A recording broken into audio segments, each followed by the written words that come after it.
तेज तर्रार और बहुत ही सुंदर आईपीएस शिवदीप लांडे ने इस्तीफा दे दिया और इस दौरान उन्होंने कहा कि मैं बिहार की सेवा करूंगा।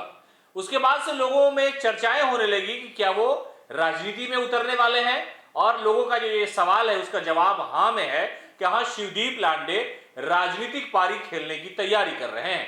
लोगों ने तरह तरह की बातें करनी शुरू कर दी कि वो किस पार्टी के साथ जाएंगे।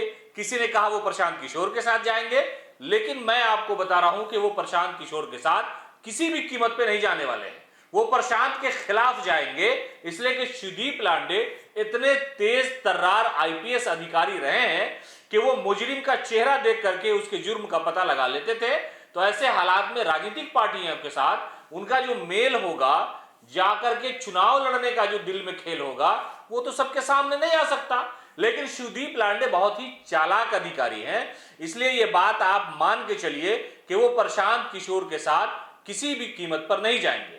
अगर वो जाएंगे तो वर्दी के सहारे उन्होंने जो अपनी एक छवि बनाई है वो सब कुछ मिट्टी में मिल जाएगा और उनका एक तरह से सियासत में नामो निशान आने से पहले ही मिट जाने की संभावना दिखने लगेगी।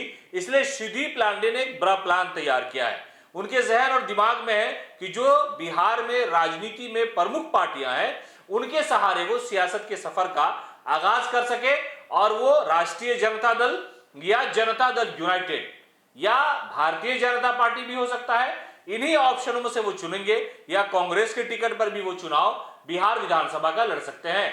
जैसे ही उन्होंने इस्तीफा दिया, लोगों ने सोशल मीडिया पर ये लिखना शुरू कर दिया, अपना अपना अंदाजा लगाना शुरू किया कि शिवदीप लांडे ने ये इस्तीफा देने के बाद कहा कि वो बिहार में रहकर बिहार की सेवा करेंगे, इसलिए कि ये उनकी कर्म भूमि है। जन्मभूमि उनका महाराष्ट्र है, लेकिन उन्होंने कर्मभूमि को चुना।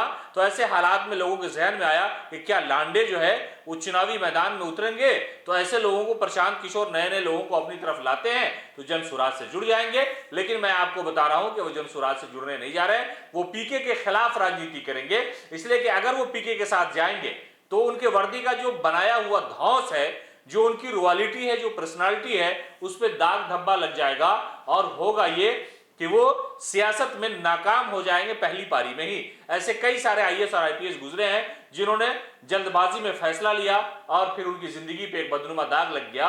तो लांडे ये नहीं चाहते, लांडे असल चाहते हैं कि वो किसी बड़ी प्रमुख पार्टी के साथ जुड़ जाएं ताकि बिहार विधानसभा के चुनाव में वो विधायक बन जाए और पहली ही कोशिश में वो कामयाब हो जाए। तो लांडे की जो निगाह है वो प्रमुख पार्टियों की तरफ है। पनोरमा ग्रुप, जो सोचता है वो करता है।